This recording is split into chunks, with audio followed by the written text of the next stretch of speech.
This video is about the different acts and proclamations and taxes that King George III used to control the colonies, and those same acts that caused the colonists to become more and more angry and dissatisfied.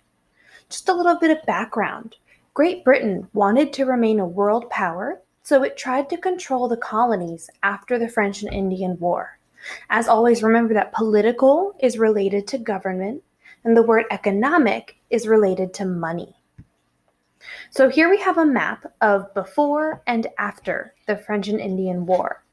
On the left-hand side, we can tell by the title of the map, which is the first thing we should check, that pre-war boundaries between 1754 included French territory, which we know that this is French by looking at the map key, British territory, which we know that this is British by looking at the map key, and disputed areas of land between France and Britain.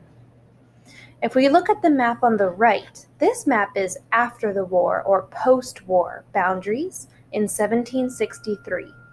After the French and Indian War, in which the colonists fought with the British against the French and Native Americans, we can see that the British and the colonists won, and as a result, France is removed from the map of North America. Now, instead of the British colonies only being these 13 colonies on the eastern coast of North America, the British territory goes all the way to the Mississippi River. Colonists were very excited to move into this new land that they fought for and died for in some cases. They were very excited to claim this land that their king now controlled. Unfortunately, with the proclamation of 1763, King George III decided that there would be no westward expansion past the Appalachian Mountains.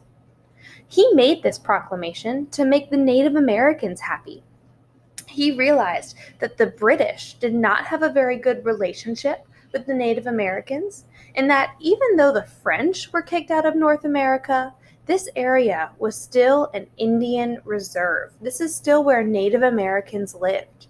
So to keep the Native Americans happy, he told the colonists, hey guys, even though you're excited to move into that new land that you fought for, you are not allowed to move past this proclamation line, past this Appalachian Mountains. You need to stay in the areas that you're living in. Even though you fought and died for that new land, we're going to keep that for the Native Americans, our enemies. This is one thing that started to get the colonists upset.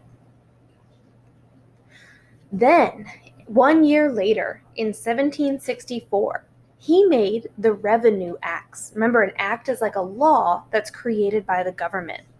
According to the Revenue Acts, King George III decided that there would be a tax on sugar, wine, and silk. Remember, tax is extra money that you pay when you buy things, and that extra money goes to the government.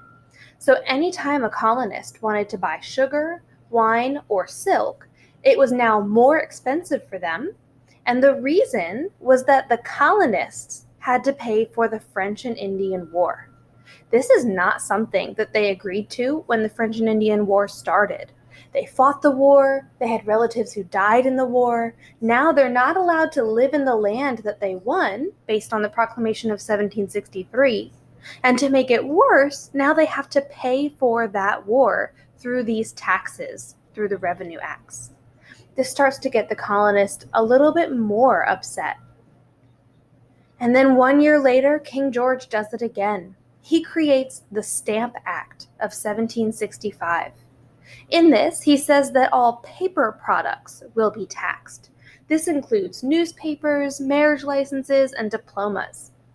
Basically, anytime a colonist needs an official paper or an official document, they need to pay extra money to buy that piece of paper.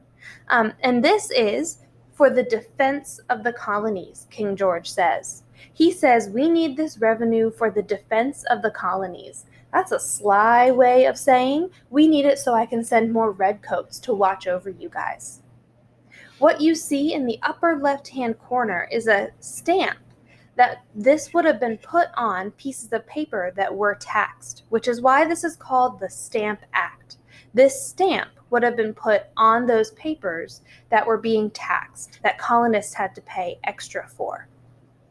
They're starting to get angry now, and it gets even worse 2 years later with the Townshend Act.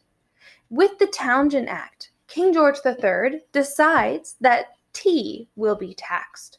There's some other things, including paint, paper, and glass, but tea is the thing that makes the colonists most upset. The way they got tea was that it was made in Great Britain and then sent on a boat across the Atlantic Ocean into Boston Harbor. And then it was taken off of the boats in Boston Harbor and sold to the colonists. They really enjoyed this because it made them feel like they were part of the English. Remember that England controlled the 13 colonies, so colonists thought of themselves as English. So they drank tea just like their relatives and friends who lived in England did.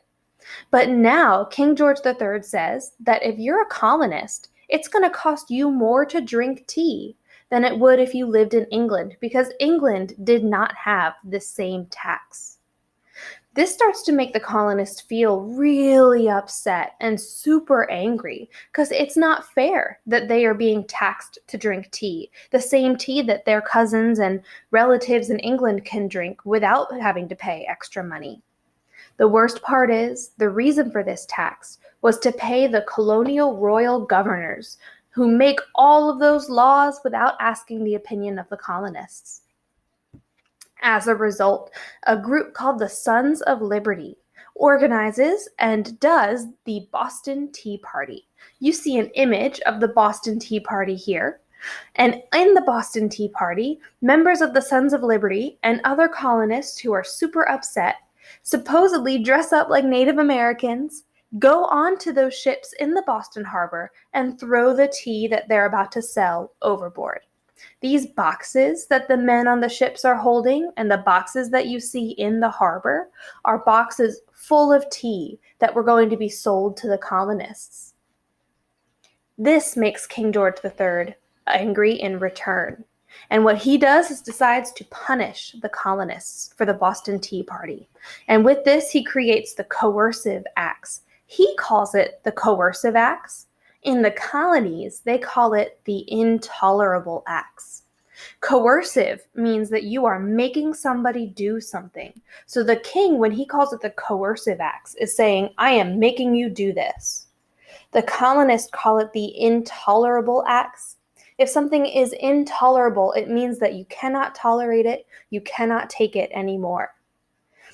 According to the Coercive Acts or Intolerable Acts, two names for the same thing, Boston Harbor is closed, which means that the main port that people in New England get things from. Remember that all these colonies are interdependent. They depend on each other, and they depend on other countries in Europe to send resources and materials and supplies through the Boston Harbor. Now that Boston Harbor is closed as a punishment for the Boston Tea Party, they cannot get the supplies that they need. What's worse is that they have to let the redcoats, the British soldiers, live in their homes because there's no other place for them to live. So the Coercive Acts do two things. They close Boston Harbor and force the colonists to allow British soldiers, British redcoats, to live in their homes. This is the last straw. In 1774, after the Intolerable Acts, the colonists have had enough of King George III and his acts and taxes, and they want independence, which means they want to be separate from King George III.